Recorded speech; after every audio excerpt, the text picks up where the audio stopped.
Good evening, Mr. Prime Minister, ladies and gentlemen. First of all, I'd like to wish all of you a very happy SG50. Yay. I'm really glad to have been a part of the nation's celebration of our Golden Jubilee. Just 2 weeks ago, I was at NDP, and now here I am, attending my very first National Day rally. So needless to say, I'm feeling pretty great. Yeah. Thank you.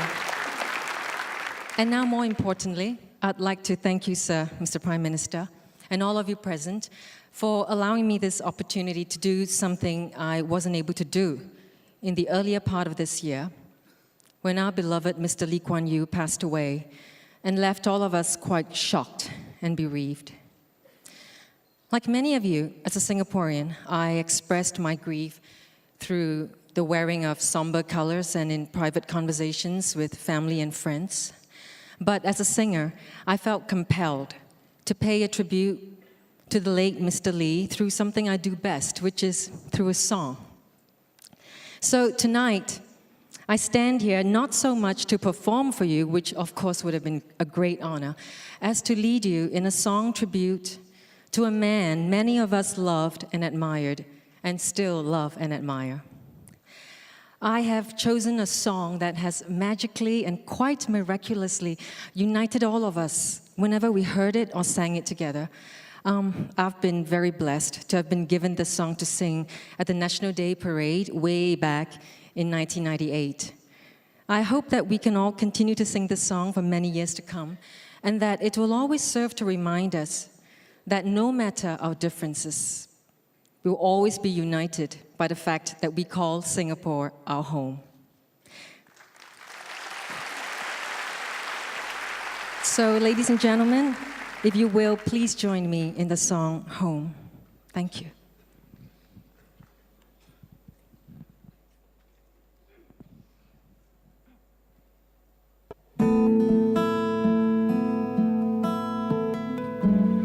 This one is for LKY.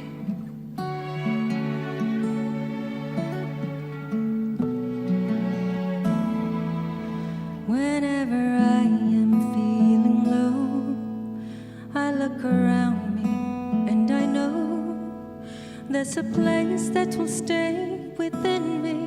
Wherever I may choose to go, I will always recall the city, know every street and shore, sail down the river that brings us life, winding through my Singapore. This is home, truly, where I know I must be, where my dreams wait for me, where that river always flows. This is home, surely, as my senses tell me, this is where I won't be alone, for this is where I know it's home. Together now. When there are troubles to go through, we'll find a way to start anew. There is comfort in the knowledge that home's about His people too. So we'll build our dreams together, just like we've done before. Just like the river that brings us life, there'll always be Singapore. This is home, truly, where I know I must be, where my dreams wait for me, where that river always flows. This is home, surely, as my senses tell me, this is where I won't be alone, but this is where I know it's home. This is home, truly where I know I must be, where my dreams wait for me, where the river always flows. This is hard, as my senses tell me. This is where I want me alive. But this is where I know it's home. But this is where I know it's home. For this is where I know I'm home.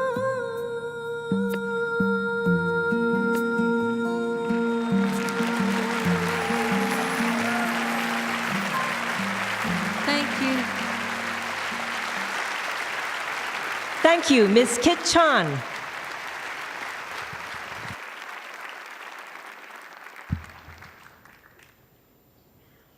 And now, ladies and gentlemen, the Prime Minister.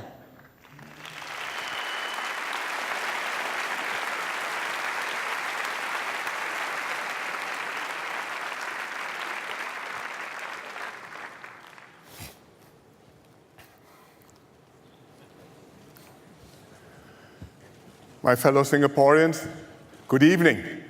First, let us thank Kit Chan again for her beautiful singing.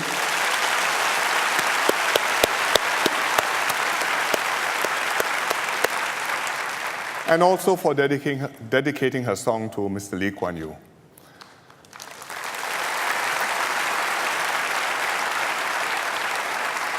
I'm very glad I invited her to the rally, and I'm very touched that she offered to sing Home, which is a fitting tribute to Mr. Lee and a good start for the SG50 National Day rally.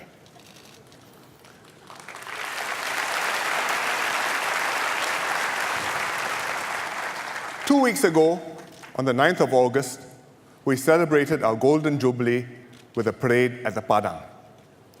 For everyone who took part at the Padang, at the floating platform, around the bay, watching at home or overseas, that night was something special to remember.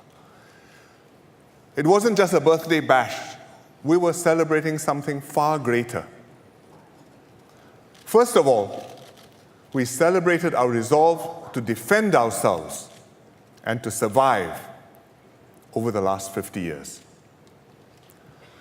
We started out at independence with only 2 infantry battalions in a rough neighborhood. But our pioneers were determined to defend ourselves. We built up the SAF. Within 4 years, we paraded a few of our units on National Day in 1969. Overhead, we had 1 Hunter aircraft and 1 Alouette helicopter flying the Singapore flag. In the mobile column, we had 18 AMX-13 tanks, which were appearing in public for the first time. And Major Goh Lai Chun was the second in command. Singaporeans cheered. Everyone understood what it meant. And it wasn't just Singaporeans who took note. 50 years later, our pioneer servicemen kicked off the SG50 Vintage Parade.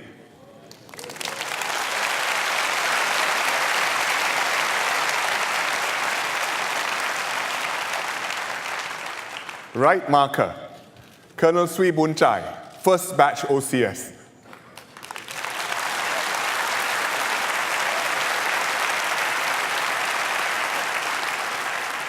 Marching with him, Captain Hong Seng Mak, the legendary RSM, Tiger Hong.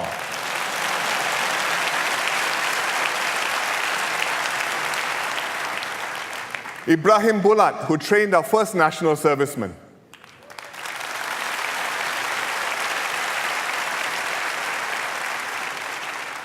John Norfolk and K.S. Rajan, our pioneer pilots.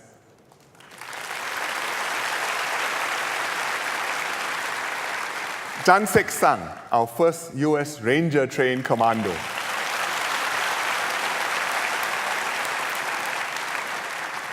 Still wearing a red beret.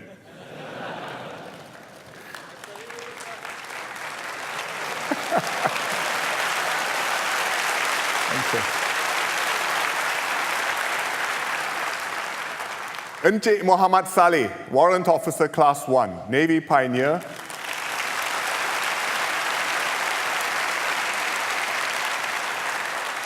Who was one of the oldest participants, 77 years young.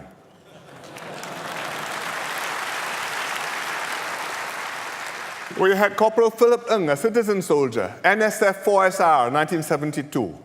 NS Man 61 SR, 10 years, 1974 to 1984. Now MINDEF Reserve, still marching.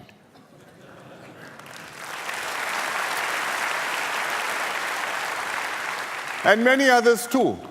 Older, grayer, but the spirit remained undaunted. And I'm so glad that we have some of them here with us tonight. Thank you very much. Take a bow together.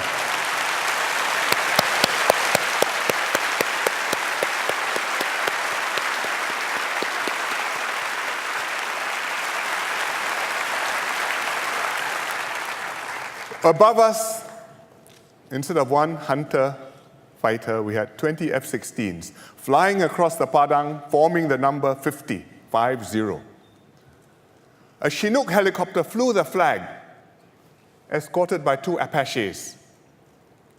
And Colonel Goh Lai Chun, now retired, was once again the 2IC of the mobile column, this time on a Leopard tank.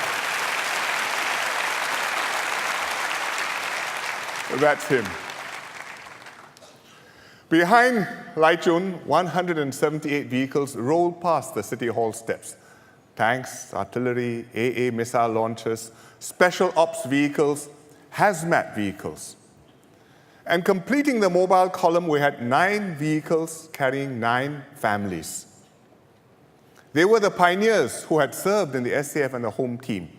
And they were on parade with their children, who are presently serving, and in 2 cases, with their grandchildren too.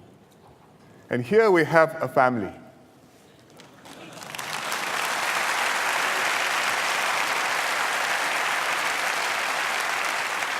Grandfather, father, and son.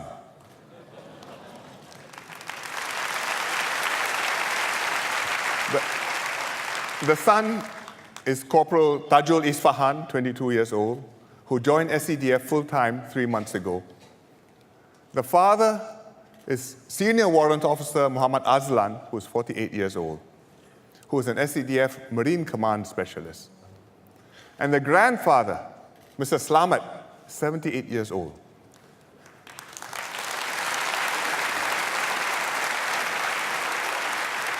He joined the Singapore Fire Brigade in 1948, before I was born. I think before most of you were born. He was involved in many major fire and rescue incidents. The Bukit Ho Swee fire in 1961, the Robertson's department store fire in 1972, Hotel New World in 1986. 3 generations saluting the nation, and we saluted them back.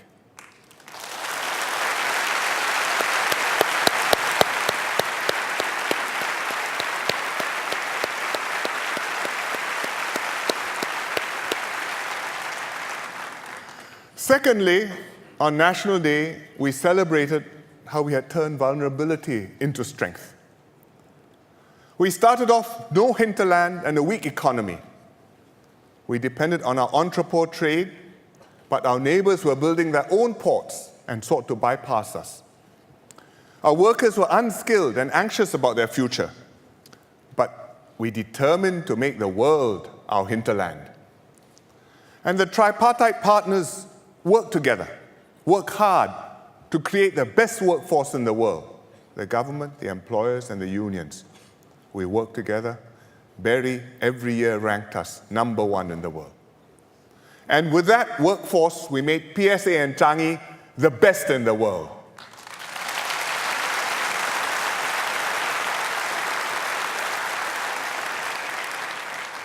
We were a poor third world country. People lived in cramped and squalid slums, no modern sanitation, no utilities. But we built HDB flats to house all of us and made Singapore a first world metropolis and our beautiful home. Nearly all our water came from Johor. And every now and again, when an issue arose with Malaysia, some crazy politician would threaten to turn off the tap to get us in line. But we didn't die of thirst. We cleaned up our rivers, we dammed them up to become reservoirs. We built Marina Barrage and turned Marina Bay into Marina Reservoir. Our whole island became a catchment area. We invented new water. And on National Day 2002, we toasted our success. Huata!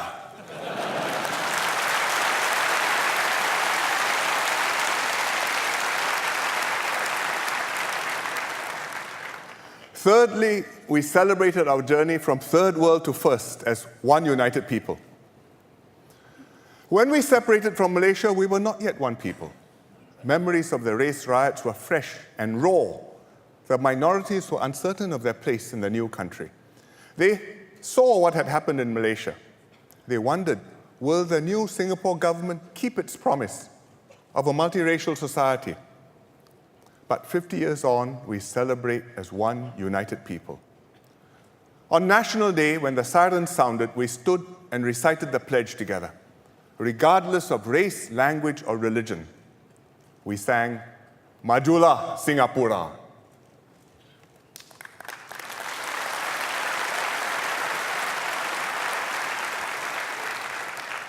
What an exhilarating journey these 50 years have been. How did we get here? I'll put it down to 3 factors. Firstly, we determined to be a multiracial society. Secondly, we created a culture of self-reliance and also mutual support. And thirdly, we kept faith between the government and the people. First of all, multiracialism.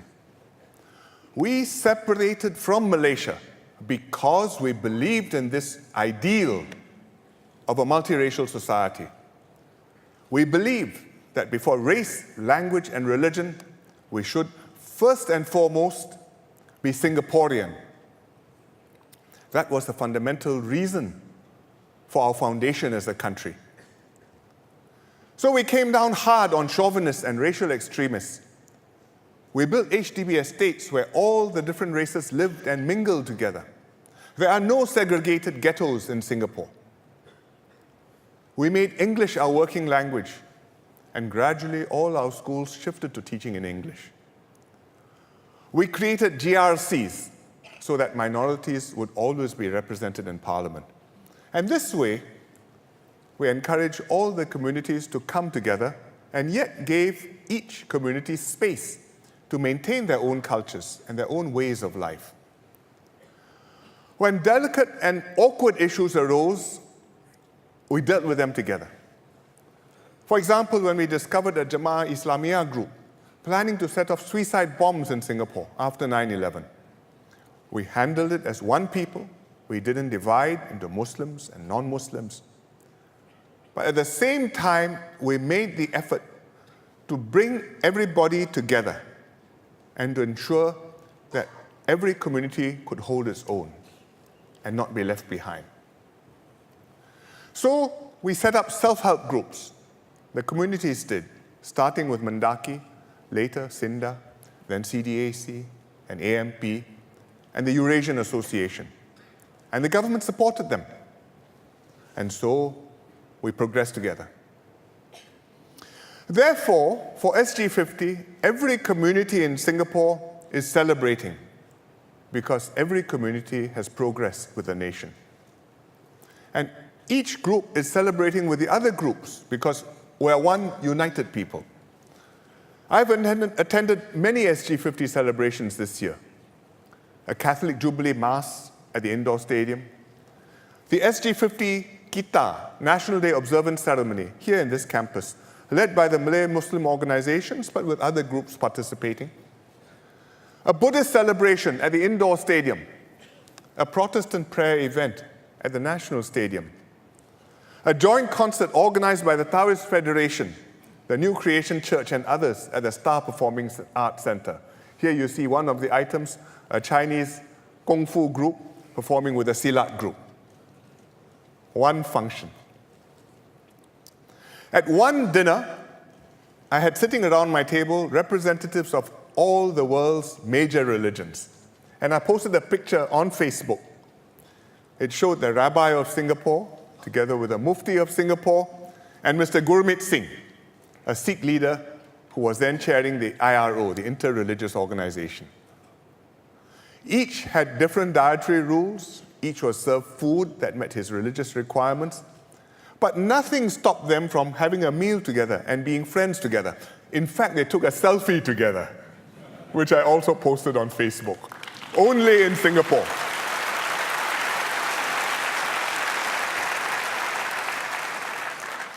Some people may think that racial and religious harmony is not a problem anymore and that I'm making too much about this. But they would be wrong. Race and religion are always sensitive matters, especially for us. And in some ways, today, more complex and difficult to handle than 20 years ago. Because religiosity has gone up. Many societies, people are taking their religion more seriously. Happens in developed countries like US, Britain, Australia, Germany, where you see racial and religious tensions. Happens in Singapore too. Not tensions, but people taking religion more seriously. And everywhere, people exposed and vulnerable to extremist ideologies, like the jihadist ideology of ISIS.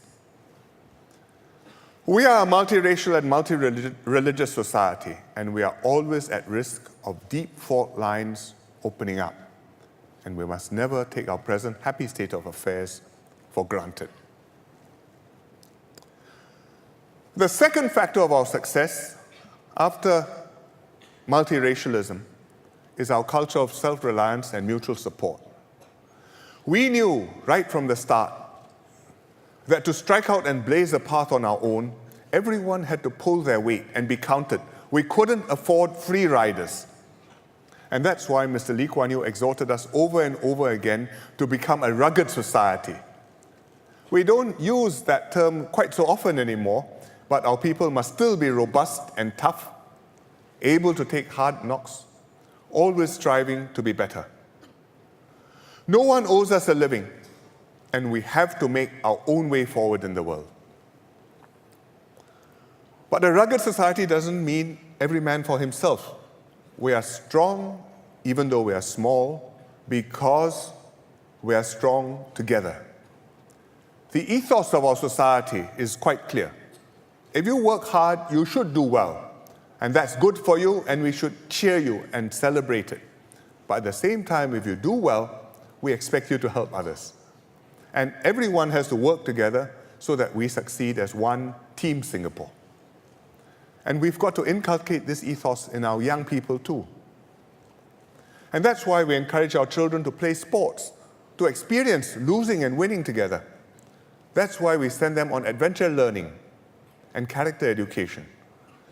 To OBS, Outward Bound School in Pulau Ubin, and also on overseas expeditions, so that they can toughen themselves up and learn to work with one another as a team. When I was in Sec 4, my principal sent me to OBS. The experience made a deep impression on me. Nowadays, students have many more opportunities to go for adventure learning, here and also abroad. Tanjong Katong Primary School had a very successful program, the Omega Challenge. It's been going on for 7 years. The students who've been have testified to how much they benefited from it. Tragically, on their most recent expedition to climb Mount Kinabalu, the Omega Challenge group was caught in an earthquake. 7 students, 2 teachers, and a guide died. We all mourned them and grieved with their families. We held a National Day of Remembrance. It will take us a long time to get over this tragedy. But life goes on, and it's important that we move on. And I know that the other TKPS students and teachers who are on this trip are courageously doing so. We have to go on with adventure training. We will take the necessary safety precautions, but we must keep pushing our limits to bring up a generation who will grow up tough and able to work closely together. The third factor for our success is that we've kept faith between the government and the people. We've built up this bond between the government and the people over the past 50 years. The government has kept its promises. What we said we would do, we did do. We've kept our politics honest. We insisted on high standards of integrity in public life. No corruption, no dishonesty. We are also honest when it comes to policies, when it comes to the choices that we have to make. We don't shy away from hard realities. We do not sugarcoat difficult issues. We do right by Singaporeans. In turn, our people expect the government to perform, trust the government to have their interests at heart, and support the government and its decisions to work for the common good. And even in tough times, therefore, we can act decisively together.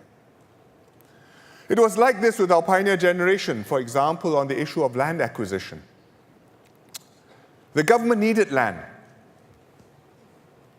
to build HDB new towns around the island to house our people, to build industrial estates like Jurong to create jobs for our people, later on to build the MRT network to move people around.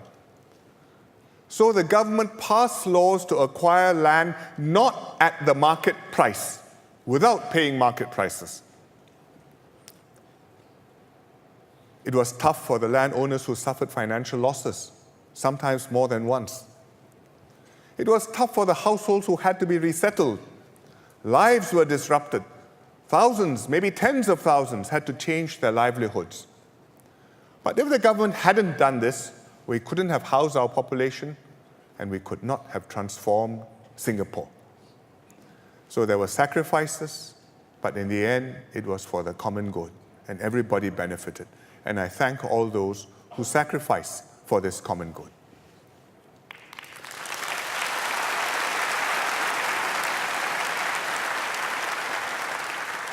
Even in recent times, we've had to do tough things together. During SARS in 2003, we passed laws urgently on a certificate of urgency to quarantine people at home to prevent community spread. And we'll ring you up and ask you to turn up on your camera to show that you're still there. Singaporeans understood this was necessary, they accepted it. Recently, South Korea had a serious outbreak of MERS, but they had problems quarantining people. It wasn't so easy for them to get people to cooperate. There was one case where a person was missing from her home. They went, knocked on the door, no answer. Telephone, no answer. Tracked her down via her handphone. She was several hundred kilometers away playing golf. You can pass the laws, but people have to cooperate. From time to time, new tough issues will come up, and we'll need your support to deal with them. One tough issue which we already have, and which will be with us for a long time to come, is immigration and foreigners. It's a very sensitive matter, not an easy thing to talk about, even at the National Day rally. And Singaporeans understandably have strong views about it. The government has heard them, we've adjusted our policies, upgraded our infrastructure, slowed down the inflow of foreign workers, tightened up on PR and citizenship applications, made sure that Singaporeans are fairly treated at work. But on foreigners and immigration, there are no easy choices. Every option has a cost, has a downside. If we close our door to foreign workers, our economy will tank. Companies won't have enough workers. Some will close down, and our own people working in these companies will lose their jobs. Also, we need foreign workers to build our homes, schools, to meet our daily needs. We need foreign domestic help.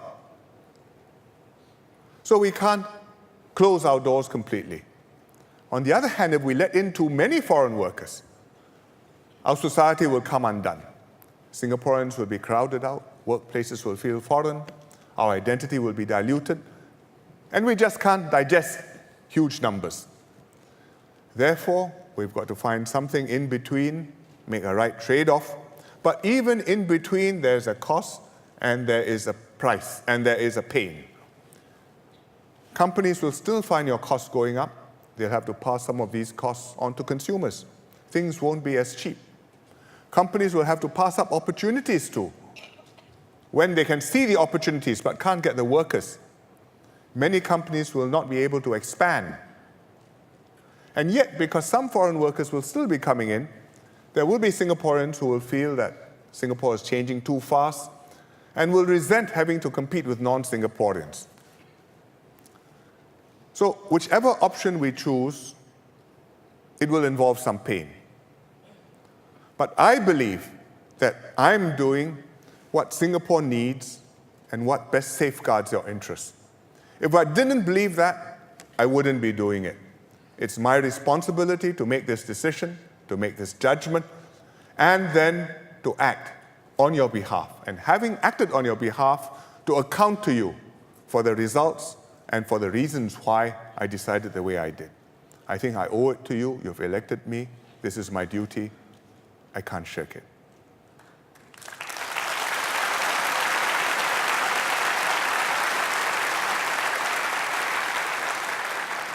The principles, these principles have brought us here.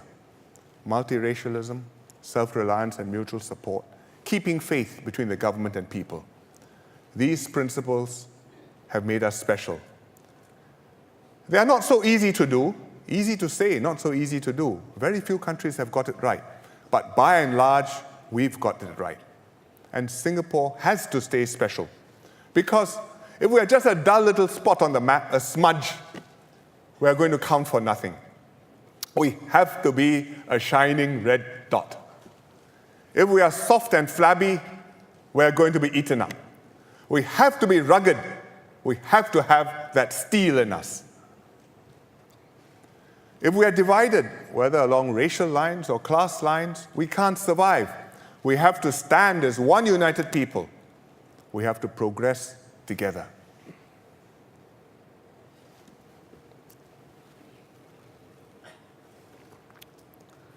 How do we stay special? First, we have to be alive to our external environment. That's a fundamental reality for a little red dot. We'll always be a small country in Southeast Asia. This is an exciting place to be, but also a rather dangerous place to live. I've not spoken much about external affairs in recent rallies because we've been so focused on domestic issues, but I think I have spoken too little. Because big things are happening around us, and they are bound to affect us, and unless we keep track of events and stay on top of developments, we may be overwhelmed. We have good relations with our neighbors, much better than 50 years ago, and our neighbors have done well, and we've prospered with them. But it may not always be like this. Even in the next 10 years, we can't be sure. Certainly in the next 50 years, nobody can rule out instability, tension, or even war in Asia. Take Malaysia, our closest neighbor, our very close partner. We watch what's happening in Malaysia very closely. What are the Malaysians worried about? I can tell you what they're worried about. They worry about ISIS and terrorism. Because Malaysian citizens are becoming radicalized, going to Syria and Iraq to fight, including members of their armed forces going to become terrorists. Some have already gone. Dozens are there. When they come back, they will bring back violence and the know-how and the extremist ideas. This year alone, Malaysian authorities have arrested nearly 100 people, citizens, suspected of links with ISIS. That's one thing they worry about, which we should worry about. They worry about racial and religious tensions, about society being divided along racial lines. They've had incidents recently, like the riot in Loyat Plaza between Chinese and Malays, which has prompted soul-searching. If they have racial problems, it will affect us across the border. They worry about money politics. One MDB is in the news every day. And Prime Minister Najib has just set up a national panel to develop laws on political funding with integrity, because everybody knows this is a problem. These are Malaysia's problems. Fortunately, we are a different country, having separated from Malaysia 50 years ago. But our two societies and our two economies remain very closely intertwined, so their problems can easily become our problems. And if Malaysia is troubled, unstable, or divided, it will affect our economy, our society, and our security too. And the closer we work with them, the more we are concerned that things go well for them. Indonesia is also important to us. It's the biggest country in Southeast Asia. It sets the tone for the whole region. When Indonesia is stable, all its neighbors benefit. If Indonesia is in a state of flux, Southeast Asia will be affected, as it was during confrontation. We've enjoyed good relations with Indonesia for many years, with President Suharto since 1970s, then with President SBY over the last decade, and now I look forward to continuing these good relations with President Jokowi. But Indonesia is a big and complex country, and there are different views within Indonesia about its neighbors. And one common Indonesian view about Singapore is that we are a small neighbor enjoying undeserved success at their expense. I told you in my Chinese speech just now of one Indonesian official who explained this mindset to us, but I give you another example here. On our National Day, just recently on the 9th of August, one Indonesian newspaper published an overview of the relationship between them and us. And they quoted a senior Indonesian politician, what he said about the haze. And he said, "I would only consider apologizing for the haze if Singapore and Malaysia are thankful for the oxygen from Indonesian forests for 11 months each year." So you know where you stand, and please know your place in the world. Don't get uppity. This may not reflect the Indonesian government's view, but we have to take note of it. It's a deep-seated mindset that the little red dot should know its place in the world. And this mindset will not disappear for a long time. I once met a group of Indonesian journalists. We invite them to our National Day to understand us and to write about us. So they asked me the usual questions which Indonesian journalists ask us about smuggling, about money laundering, about sand, about us taking advantage, so on. I gave them explanations. At the end of it all, they were persuaded. Then they said to me, "Do you feel discouraged that you keep on explaining and at the end we keep on writing the same thing?" I said, "No, I am not discouraged at all. I'm quite used to it." But I think that that's a fundamental reality and it is not going to change for a very long time to come. We also have to watch relations between the major powers in the region. We are friends with all the major powers, with America, with China, with Japan, all three.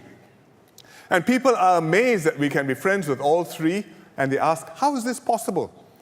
And, well, we tell them, it's just good luck.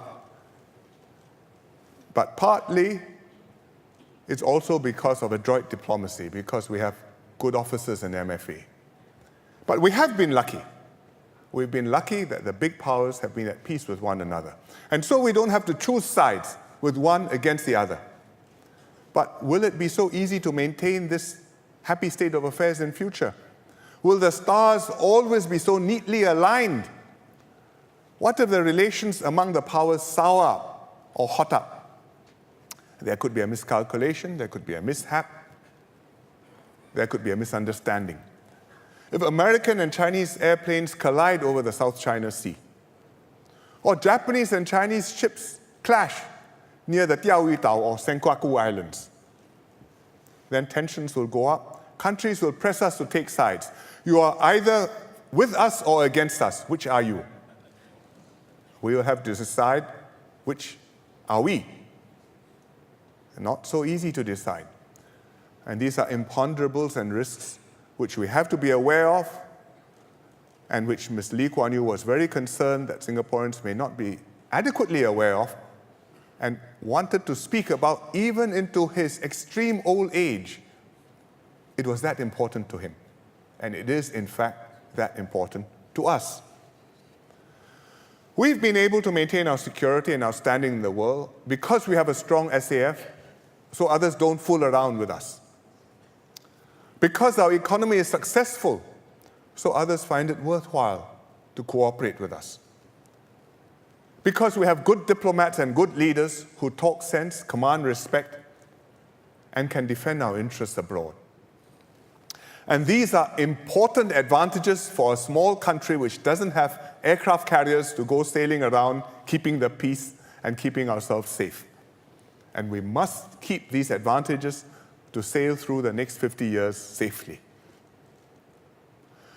Let me just give you two examples of how having good ministers can advance our interests abroad, out of many. Take Minister Vivian Balakrishnan, Minister for Environment, Water Resources. Last year, he attended the UN Climate Change Conference, which was held in Peru, in Lima, in December. Vivian led the Singapore delegation, but he didn't just represent Singapore. He was appointed one of two friends of the chair. The other friend of the chair was Norway, and the role of the friend of the chair is to be an honest broker, to work behind the scenes, to bridge the gaps between the different countries, to help put together a deal that countries could agree upon. So it's an important low-key job. They chose Vivian, and Vivian was effective. Why? Because he was competent and he mastered a very complicated brief. Every time he briefs cabinet, we have to spend time reading the paper, understanding the subject all over again, and asking Vivian, what does all this mean? But it's his job to know and to explain and to analyze how we can protect our interests and not be disadvantaged. But he was also supported by a strong and cohesive team of Singapore officials. Different ministries, each knowing their job, but able to work together across the ministries and take a national perspective. So they could staff him, they could work up alternatives, they could propose compromises, they could tweak the language, they can go and chat up different groups and find out what different groups are thinking. That was Team Singapore at work. They actually should wear red T-shirts at such meetings.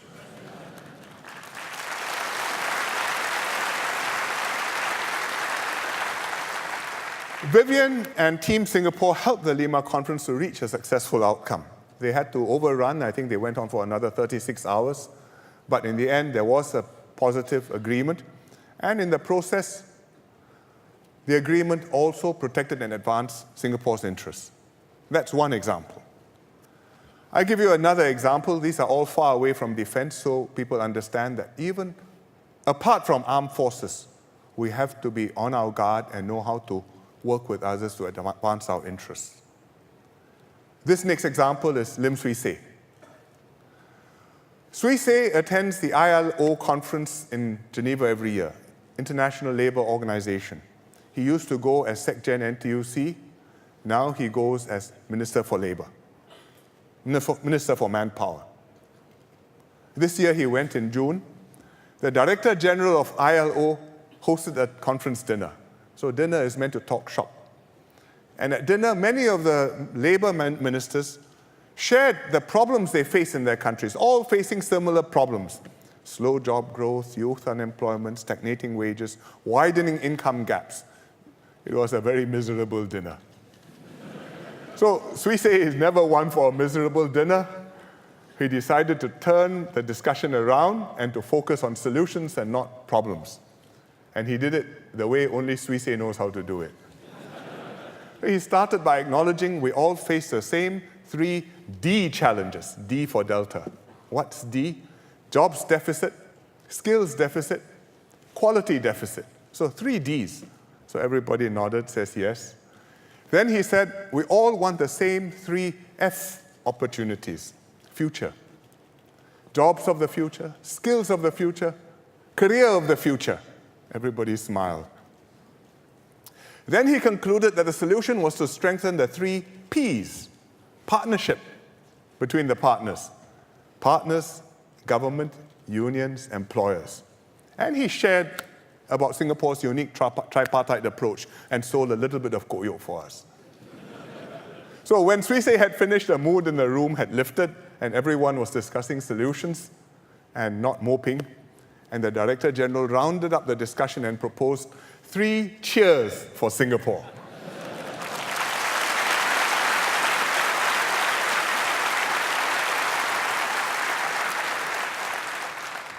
We must maintain this quality of leaders and strengthen our economy and our defense in order to hold our own with the outside world, to work with others to advance our interests, and to protect ourselves when the external environment becomes troubled or hostile.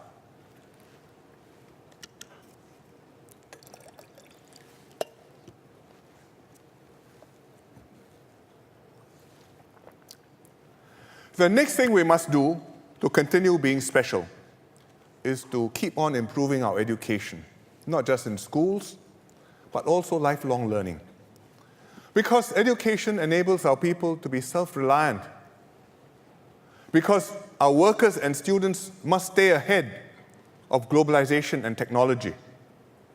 Last year, I explained Skills Future, which provides Singaporeans with opportunities to develop to their full potential, whatever their starting point may be.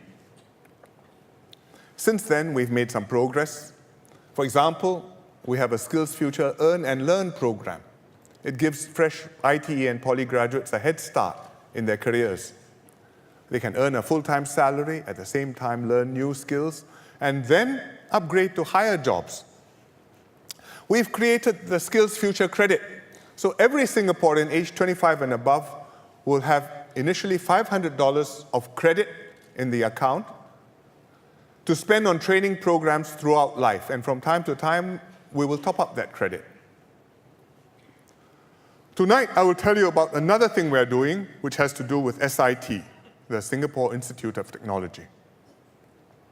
SIT provides applied learning pathways for students who prefer more hands-on learning.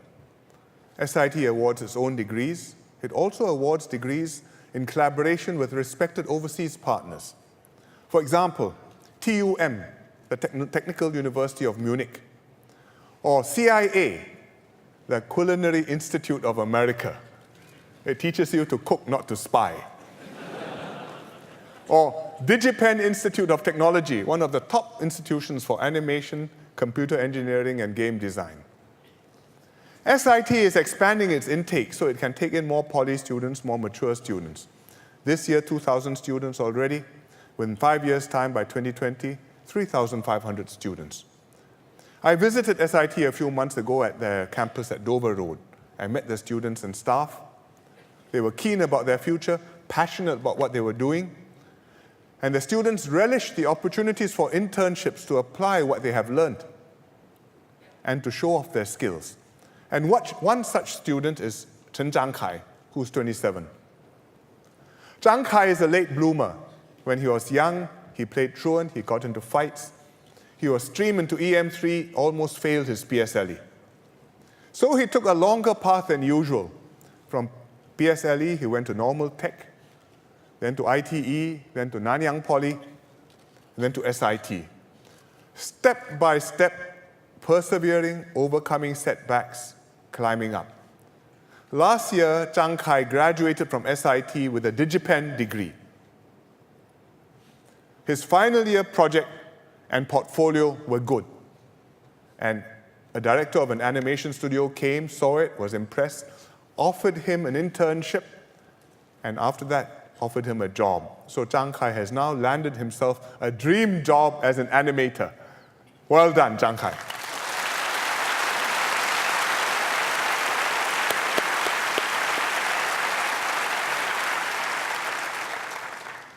Skills Future will produce more success stories like Zhang Kai. There are always opportunities, no matter where you are, to upgrade and do better. SIT's main campus is at Dover Road. with branch campuses in all the polytechnics.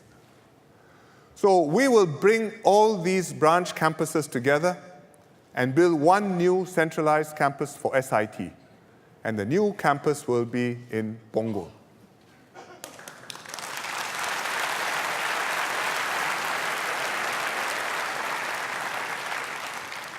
Across the road from SIT, we will build a creative industry cluster. In fact, on both sides of SIT, JTC will do this and bring creative industries to come to be next to SIT and to be integrated with SIT so that students can easily go from classroom to workplace, apply what they learn. And companies can easily go to SIT and get help if they need some new idea or some problem solved. SIT will also be integrated into Punggol downtown and HDB's upcoming North Shore district. And the community will share SIT's facilities, the classrooms, the workshops, the multi-purpose hall. So we've talked about Punggol 21. We have Punggol 21 plus. With SIT, it will be Punggol 21 A plus.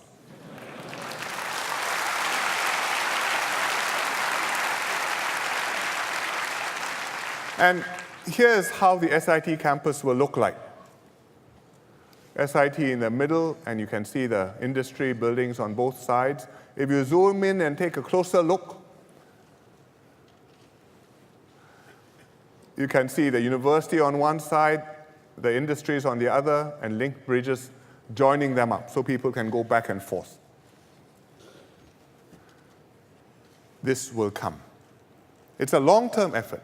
The Chinese saying says, 10年树木, 百年树人.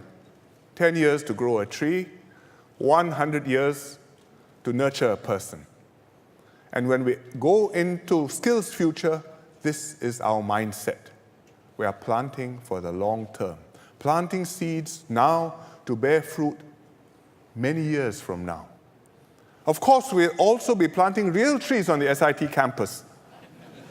And when they are grown, many years from now, I hope the campus will look something like this. And Punggol 21 residents will be happy.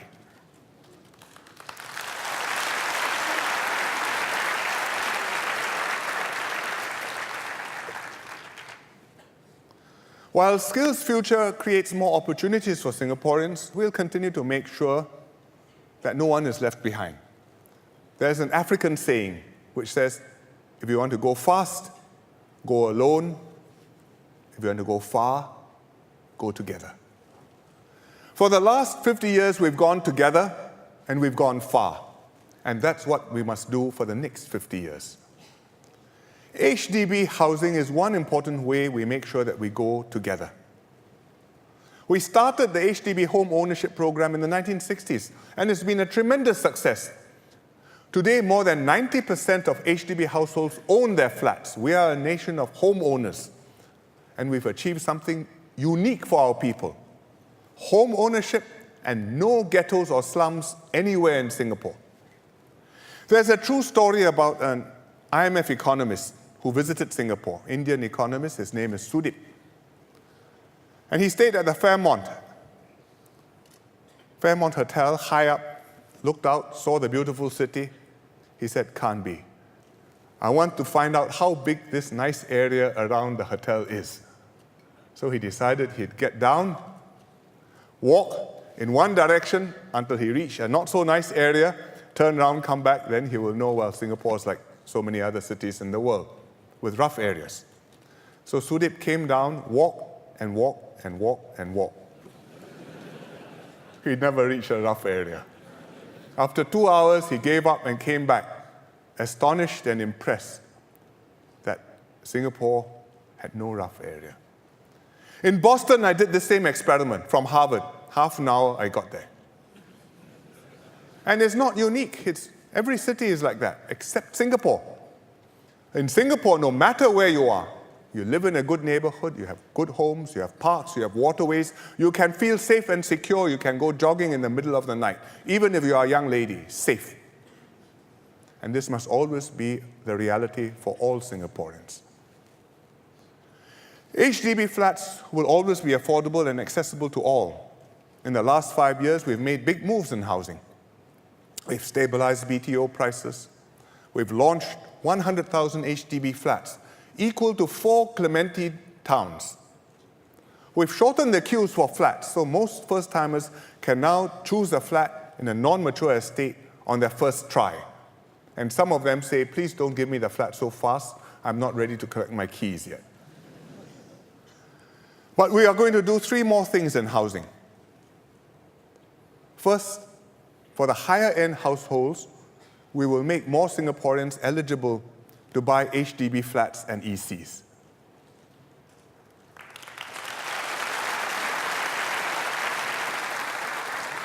Currently, there's an income ceiling for HDB flats and ECs. HDB flats ceiling 10,000, ECs ceiling 12,000. We last raised this 4 years ago. Since then, incomes have gone up further. And also since then, we've cleared the first-timer backlog queuing up for HDB flats. So we have the possibility now to raise the income ceiling and bring more people into the eligibility net. What shall we do? For HDB flats, we'll go from $10,000 to $12,000. For ECs, we'll go from $12,000 to $14,000.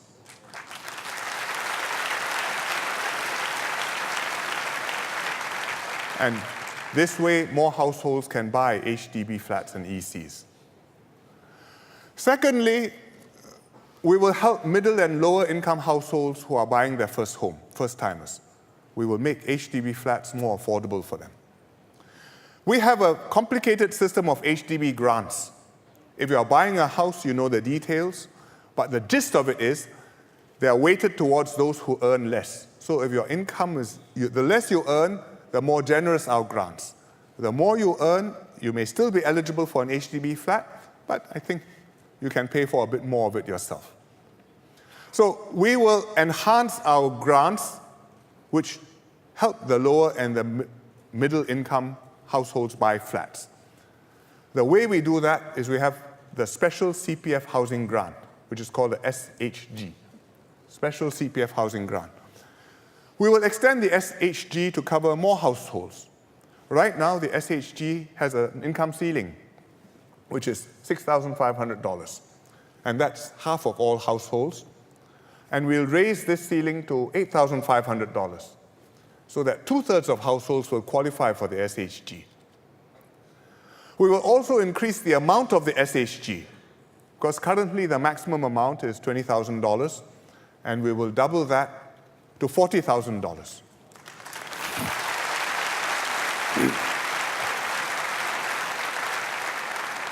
So what does this mean? For a median household, that means one just about middle income, buying a flat, previously they would have received $10,000 of SHG. Now they will receive $30,000 of SHG, 3 times as much.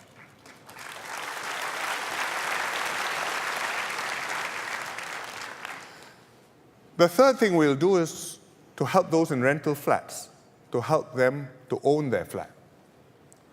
With the home ownership program, almost all Singaporeans have been able to buy their homes, but there are a few who still cannot afford to do that, or have not been able to hold on to their flats. So, for those who have not bought a flat ever before, the Minister, Koh Boon Wan, recently restructured the 2-room flat and the studio apartment schemes.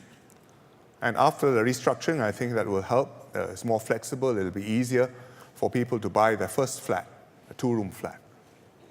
Also, now that we are doubling the maximum SHG, which I just told you about, that will make 2-room flats even more affordable. How much more affordable? Last time when I was an HDB agent, I told you that if you earn $1,000 a month, you can buy a 2-room flat. Now with these latest changes, even if you earn below $1,000, but you are holding a stable job and you contribute to CPF regularly, you can still afford to have a 2-room flat. Come to your housing agent at your MPS and we will work out the details.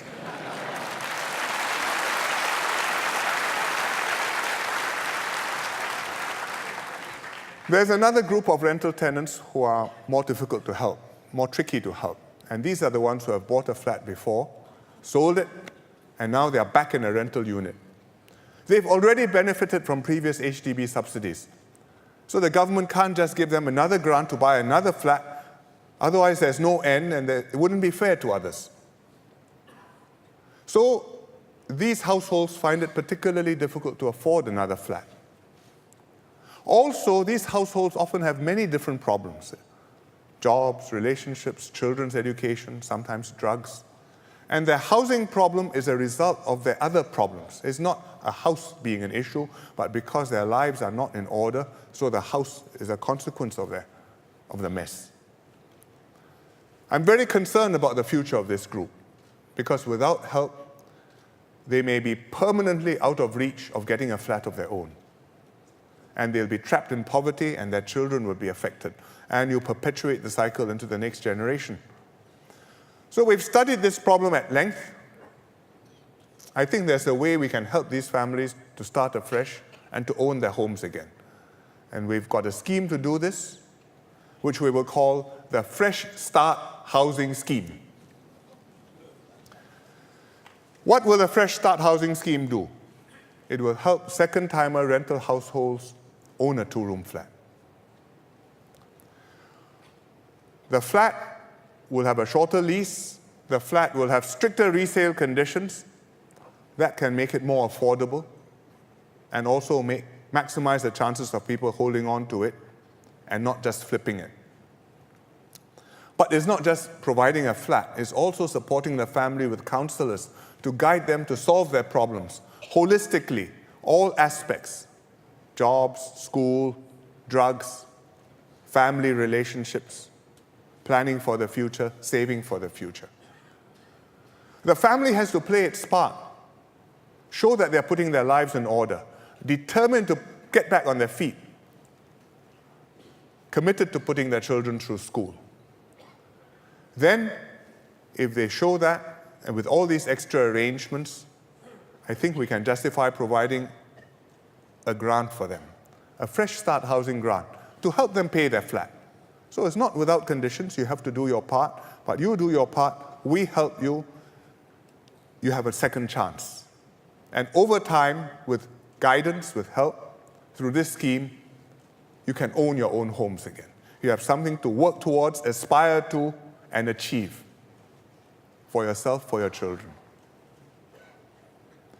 It's a major initiative. It'll take us some time to work out, but I think it is important because it shows our philosophy that in Singapore, we will help you, but you must help yourself, and we don't want anybody to be left behind.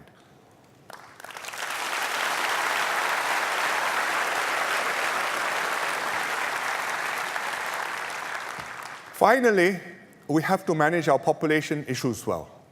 Because whether our population is young or old, growing or shrinking, that determines how our society, our outlook, our confidence will be. I will speak about two groups tonight, the seniors and the families and babies. Let me start with the seniors. The elderly will always have a place in Singapore. We honor them because they brought us here, they brought us up, and they will always have something to contribute to Singapore. That's why we made the Pioneer Generation package, to express our gratitude to the pioneers who contributed so much to building today's Singapore. Having made the package, we made an extra effort. We sent PG ambassadors to every home to visit pioneers at home, chat with them, understand their needs, explain to them how they can personally benefit from the PGP. And in the process of talking to them, we learned many heartwarming stories. And we collected them all in a nice book, which we launched last month. It's titled, Their Past, a Present for Our Future. Quite a clever title. And lots of interesting stories in the book. One in particular is about two friends, Mr. Muthusamy and Mr. Ching Chong Kui.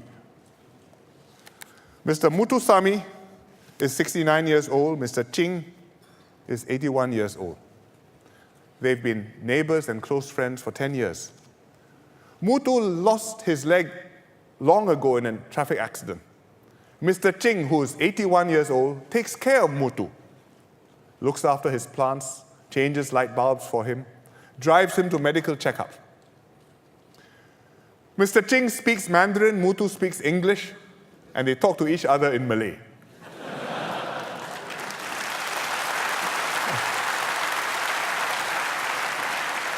And that's the kampong spirit for you.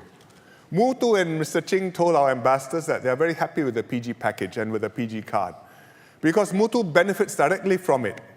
There's the PG Disability Assistance Scheme, and he qualifies and he gets $100 a month. And when he visits the specialist outpatient clinic, his net amount he has to pay is just $12. And of course, both are happy to be honored and to be recognized. We are grateful to all our pioneers, and I think at SG50 NDR we should say again, thank you, pioneers of Singapore.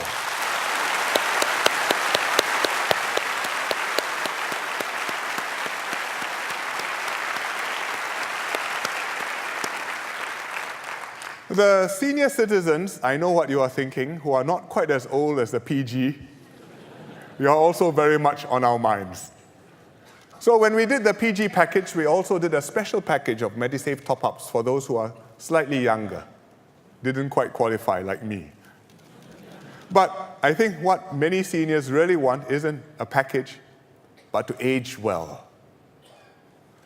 Gan Kim Yong leads the Ministerial Committee on Aging, and he will announce an action plan soon, which we hope will make Singapore a model for successful aging, handling this problem. Let me give you just one sneak peek from his plan tonight. Many people who are in their 60s want to work longer. They say, if I sit at home and do nothing, I will go gaga. Furthermore, my wife will tell me to go and do something about it.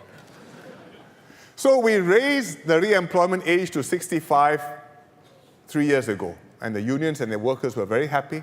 I think the employers have accepted it, they are adjusting to it, and starting to benefit from it. It's still too early to judge, but so far it seems to be working well. From the workers' point of view, 65 may be too early to stop work. Workers want us to raise the re-employment age, and they want to keep working for as long as they are healthy. And I hear this every time I attend a union function, and I reply, yes, I agree fully, we will do it. We have to choose the right time to do it because we want to make sure that the employers have the practical arrangements and you can make a contribution at your company and you will not be a burden to the company. Otherwise, it's not sustainable. But we have been working at this problem. The tripartite partners have been discussing this, and I'm happy to tell you that they have reached an agreement. And the agreement is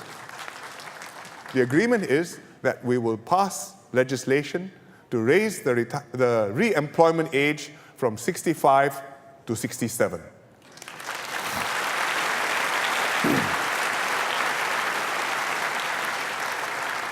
And we will do it by 2017. In other words, after the coming election.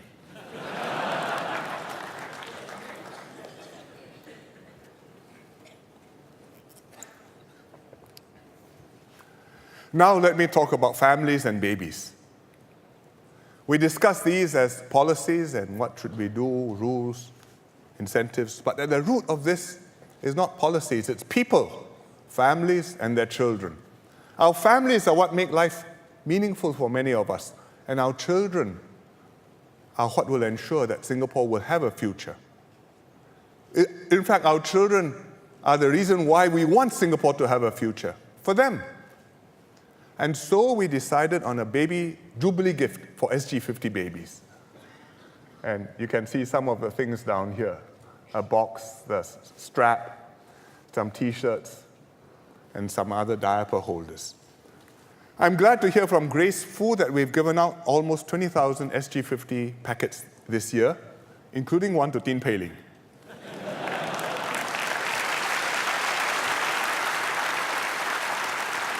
So, when I go around and I see parents with a red sling, I will ask them, wow, SG50 baby, congratulations, how many months old? And then, when is the next one coming? In fact, I have been trying to find a family which has 2 Jubilee babies. It's possible. And finally, I came across one.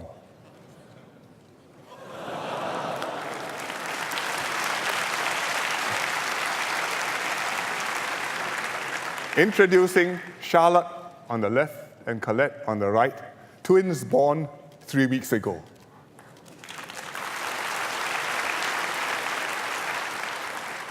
I hope couples continue to have many babies after SG50, but I know it's a serious decision. It's hard work. It's a lifelong commitment.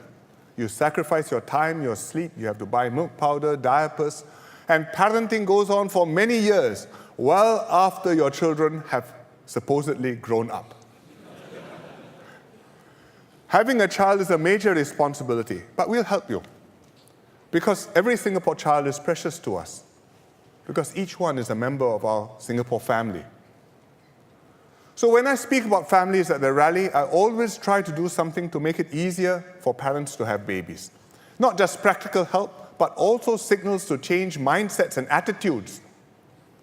And therefore, encourage people gradually to change behavior. For example, making workplaces more family-friendly, or getting fathers to do their share of parental duties. If you look at the numbers, last year's numbers seem promising. This is the graph of the babies born every year since 2000. 2000 was a bumper year, 41,600, dragon year. The next dragon year, there's a bit of a blip.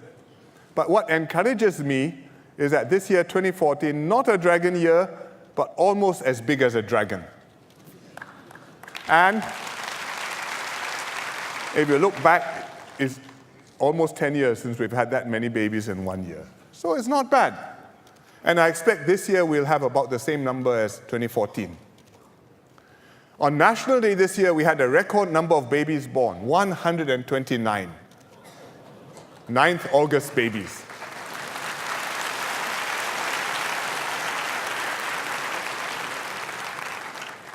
These are statistics, but what I see directly when I go around confirms this, because nowadays I often see families who have lots of kids, and they are proud and happy that they have many children. And they tell me that they have many children. On the Jubilee weekend, I met the Go family at the new Tze Yuan Hawker Center. I went to see the hawker food, but I got a bonus. I saw some babies as well. So I started off noticing this SG50 baby, then I counted the sister, 1, brother, 1, another brother, 1, 2, 3, 4, 5 kids in one Go family. Father was not there. I said, where's the father? Father queuing up for food. So talk to the father. He works in the SAF. Mother is a homemaker. And they are enjoying family life. It's good.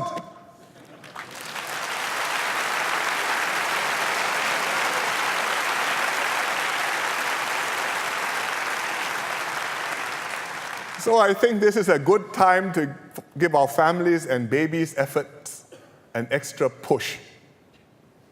And we'll push in 4 ways. First, we'll help couples to live closer to their parents. In the old days, we used to have extended families, and everybody would be under one roof. It can be complicated, but it's also a strength.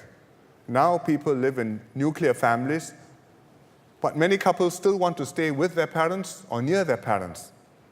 Or parents often will want to stay with or near their married children, so that the grandparents can enjoy their grandkids and the adult children can help to look after the old folks as they age. HDB already has various schemes to support this. We've re-looked at the HDB incentives, and we'll repackage them and relaunch them more generously. And we'll introduce what we call a proximity housing grant.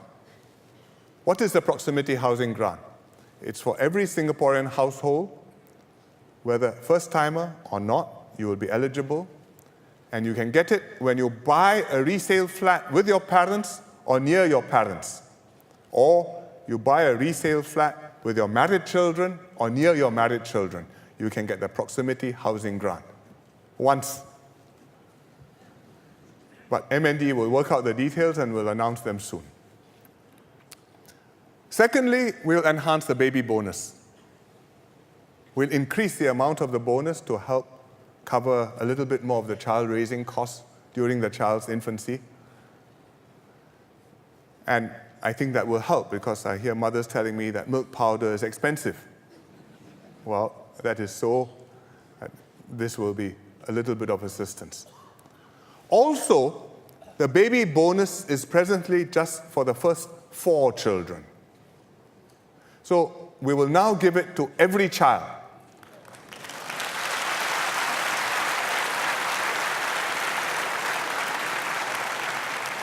And this will provide support to parents, more support to parents with larger families, and also reflects our attitude that every child is valued in Singapore. Thirdly, MediSave. In Singapore, when a new baby is born, you don't just get a birth certificate, you also get a CPF MediSave account. And the account comes with some money from the government to help cover your MediShield premiums and vaccinations and other expenses, at least for the first few years. And this is called the MediSave Grant for Newborns. So we will increase the MediSave Grant for newborns. We will make it enough to cover MediShield life premiums until you're 21 years old, and also help with other healthcare expenses, such as recommended vaccinations. Because until 21, really the burden is on your parents. After 21, we presume you will be looking after yourself. And this will give your parents greater peace of mind. Fourthly, paternity leave. Fathers play a very important role bringing up children. You have to do your part. If it's just the mother's responsibility to care for and raise your children, I think the mother will decide enough is enough. Right now, fathers get 1 week of paternity leave. I think fathers can do more. So we will add 1 more week of paternity leave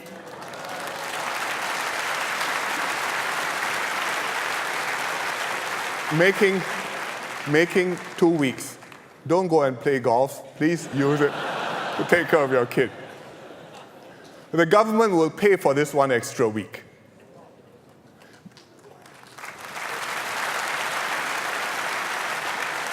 But we will implement this, but the companies have to agree to give the leave. So we will not force the companies for a start.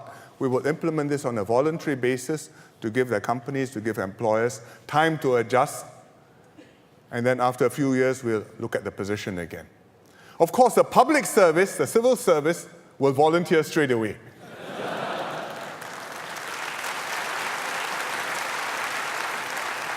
And so to all the public officers who may be watching tonight, you have no excuse. The baby bonus, the MediSave grant, and the paternity leave changes will apply with effect from the 1st of January. The 1st of January, 2015.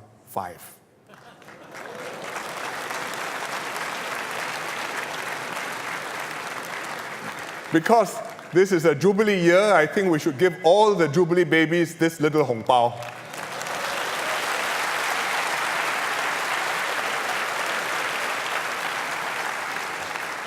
Grace Fu will tell you lots of details soon, and I hope they'll all be happy details, and it'll help many more couples to experience the joys of parenthood.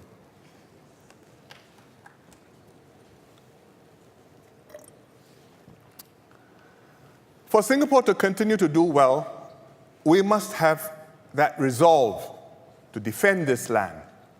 We must have that will to make Singapore endure and to prevail.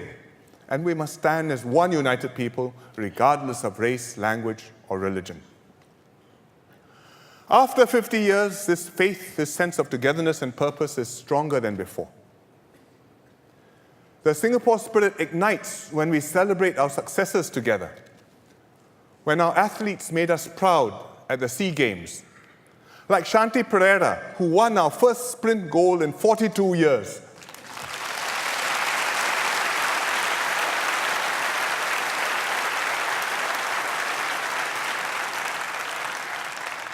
Or Ashley Liu, the marathon runner. After the other runners took a wrong turn, he slowed down, waited for them to catch up, and showed sportsmanship and class.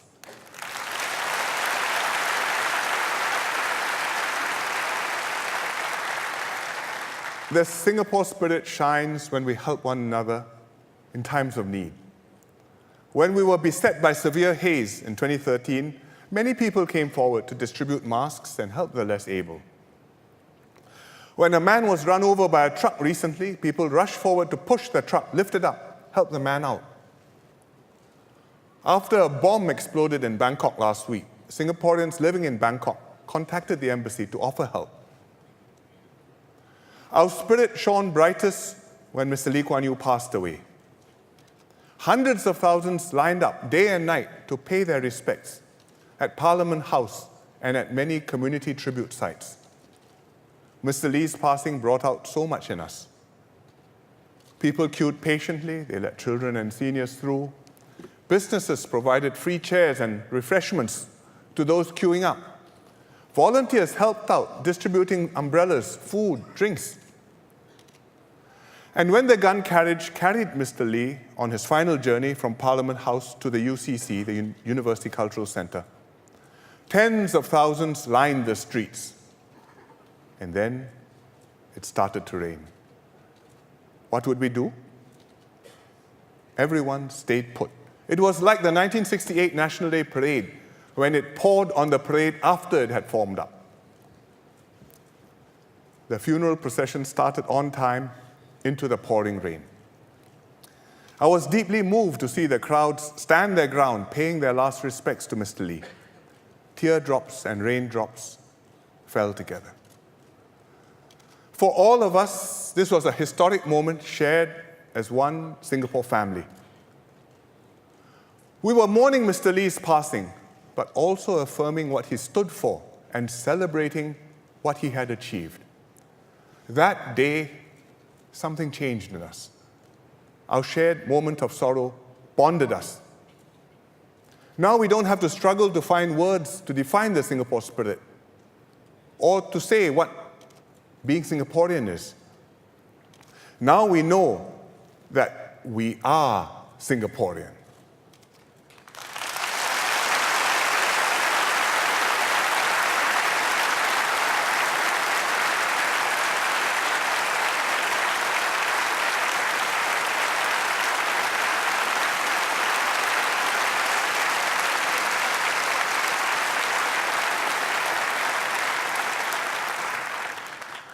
"50 years ago, our challenges seemed insurmountable. As a small country, we could easily have flickered and faded into the darkness of history. But our pioneers were made of stern stuff. They were galvanized. Many born elsewhere, but deciding to make Singapore their home and their lifelong passion. They dug in their heels and built a nation together. 50 years on, our challenges are still formidable, but they are far from insurmountable. Those people who feel daunted and think Singapore's best days are behind us, they are wrong. Our best days will always be ahead of us, provided we continue to have a strong team, a team of lions and the lion-hearted, leaders and the people. We've had such a good team so far. Started with Mr. Lee Kuan Yew and his colleagues, together with a pioneer generation who built Singapore and made sure that Singapore would thrive beyond them. They handed over to Mr. Goh Chok Tong and the second generation of Singaporeans 25 years ago now. Our generation inherited Singapore from them, and together we took Singapore further forward to reach SG50. In the last 10 years, we've written perhaps another chapter of the Singapore story. If you've been following my National Day rallies, you'll know what we have done together. We said we would build more beautiful homes that Singaporeans could afford, and we did. This is Punggol 21. This is the view from Dawson. I think it's taken from Air Terrace. I went up to take a look. The city rejuvenated. We've continued the Kampong spirit. During Ramadan, our neighbors break fast together along HDB corridors. And all over the island, volunteers have beautified our shared spaces with communities in bloom. We said we would strengthen our safety nets, and we did. We introduced workfare, silver support, ComCare. We built new hospitals. Ng Teng Fong Hospital has opened since my last rally. Community hospitals have also opened. This is Ren Se. And Yishun Community Hospital will soon be ready. We've made healthcare more accessible and affordable. We have CHAS, the blue card and the orange card. And we have the PG card. With MediShield Life, Singaporeans have lifelong healthcare coverage. We help each other too, going door to door, delivering milk and food, milk powder and food to needy families. Seniors have kept active, exercising to stay fit and healthy as they age. And if you think these exercises are not quite challenging enough, you can try to do these exercises.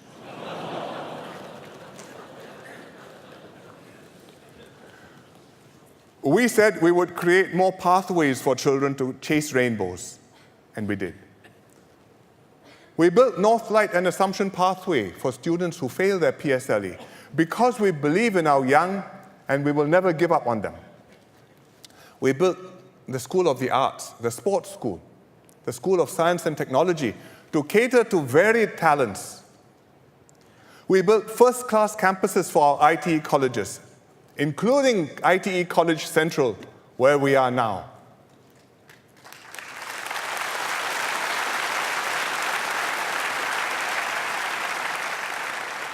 We built new universities, SUTD, SIT, UNISIM. If they were not first-class institutions, Cheng Long wouldn't have given us these beautiful old Chinese buildings to be part of SUTD. But we are special, and we will keep it so. We said that we would transform our city, and we did. Changi Airport is upgrading. Project Jewel, T4 and T5 are coming up. The gardens by the bay are an iconic and popular attraction. We have beautiful park connectors and ABC waterways, like Bishan Ang Mo Kio Park. I took Prime Minister Tony Abbott there, the Australian PM, to show him how Singaporeans live and the natural environment that we all enjoy. I think it's worth showing off Bishan Ang Mo Kio Park.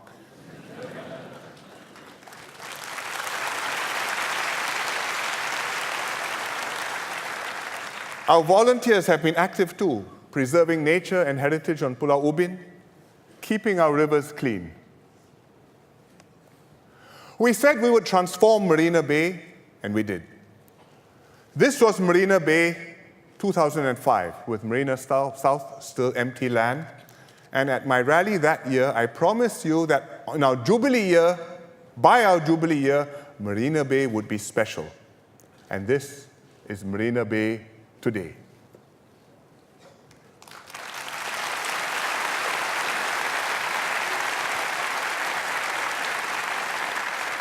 We did this together. We had a vision, we believed in it, and together we realized our dreams. In the last 10 years, we built on what we inherited. We put brick on brick, we climbed step by step, we kept Singapore special, delivered results for Singaporeans. How did we do that? Mr. Lee and his team planned beyond their terms, beyond their lifetimes. They nurtured the next generation of leaders and the next generation of Singaporeans. They taught their successors to do the same. And this is what my team and I have sought to do for the last 10 years. We have served you to the best of our ability. You've got to know us well. We've walked this SG50 journey together with you. My team and I take very seriously our responsibility to make sure that Singapore lasts beyond us. My core team are already in our late 50s and 60s. We will not be around forever, and we must have the next team ready in the wings. The nucleus is there, brought in at the last elections and earlier. They've taken charge of important programs like Our Singapore Conversation, like SG50, as well as different ministries, including difficult ones. They've connected with Singaporeans young and old and participated fully in the major decisions which we've made. But we need to reinforce them to round out the team, to give Singapore the best possible chance of succeeding into the future. And that's what I need to do in the next election. Singapore is at a turning point. We've just completed 50 successful years. Now we are starting out on our next 50 years of nationhood. Soon, I'll be calling elections to ask for your mandate to take Singapore into this next phase of our nation building. And this election will be critical. You will be deciding who's governing Singapore for the next 5 years. But much more than that, you will be choosing the team who will be working with you for the next 15, 20 years. You will be setting the direction for Singapore for the next 50 years.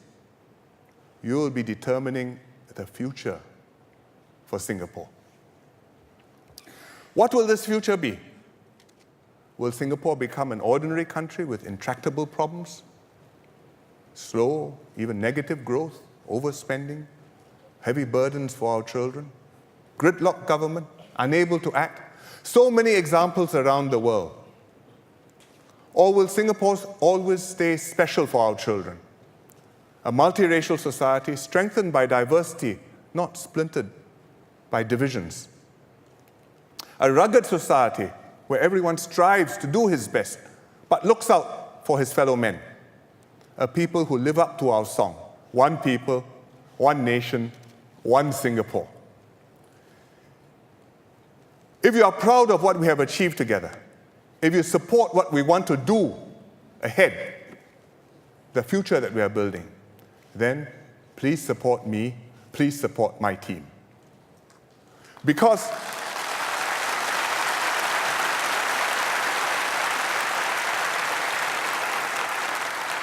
my team and I cannot do anything just by ourselves. We have to do it with you in order to do it for you. In fact, we have to do it together in order to do it for all of us, to do a good job for Singapore, so that we can keep Singapore special for many years to come.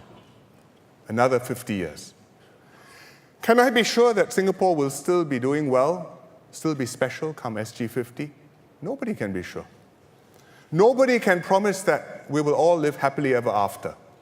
We all have our hopes and fears, our views and our guesses. One opinion that I know everybody would have liked to know was Mr. Lee Kuan Yew's. He's gone now, but some friends did ask him this question not too long ago. In his old age, a group of friends would regularly take Mr. Lee out for meals. The conversation would flow and Mr. Lee would get a chance to see a different bit of the Singapore that he had built. The last time they had dinner together was in January this year, shortly before he was taken to hospital. After Mr. Lee died, one of the friends wrote to me describing what happened. Let me read her letter. As it was the start of 2015, we talked at length about the celebrations for SG50. We took turns to encourage Mr. Lee to attend as many SG50 events as possible. Actually, we hoped he would be there for the SG50 National Day Parade. Mr. Lee listened to our exhortations, but stopped short of saying yes to our suggestions. At each of our gatherings, it had become a tradition to ask Mr. Lee, will there be a Singapore many years from now? Once, Mr. Lee said, maybe. On another, Mr. Lee said, yes, if there is no corruption. This was classic Mr. Lee, ever believing in Singapore, yet ever cognizant that there will always be work to be done that we should never take things for granted. Continuing with our tradition, and in the spirit of SG50, that evening we asked him, will there be a Singapore 50 years from now? Mr. Lee's answer took us all by surprise. That evening, for the first time, Mr. Lee said, of course there will be, even better.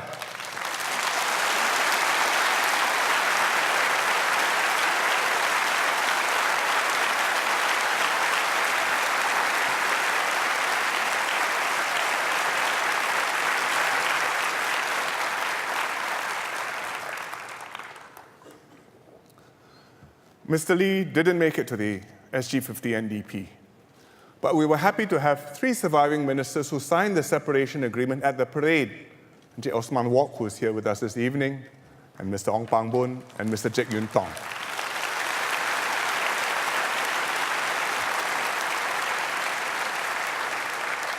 They sat in a place of honor next to Mr. Lee's chair. And when we watched the video tribute to Mr. Lee, we were all moved. We could sense his spirit with us and in us. Mr. Lee would have been proud of what he had built if he had seen the NDP. Now, he's no longer here. We are on our own, but we're ready. Our resolve to defend ourselves is unquestioned. Our spirit and confidence is robust. Our unity and identity as a people has never been stronger.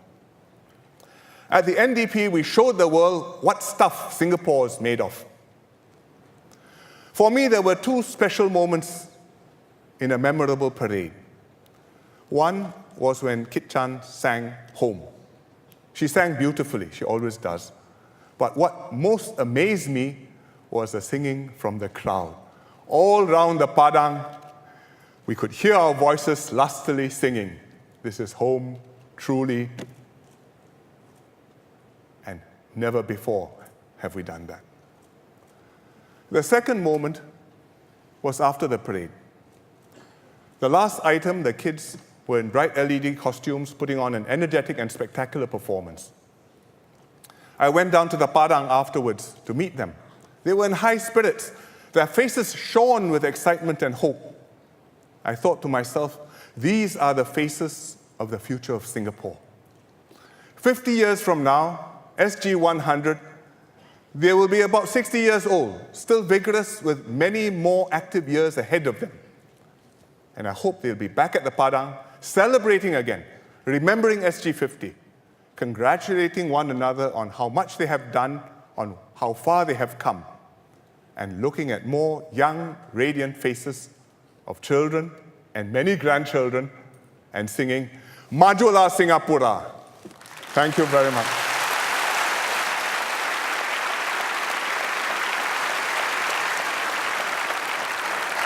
Thank you.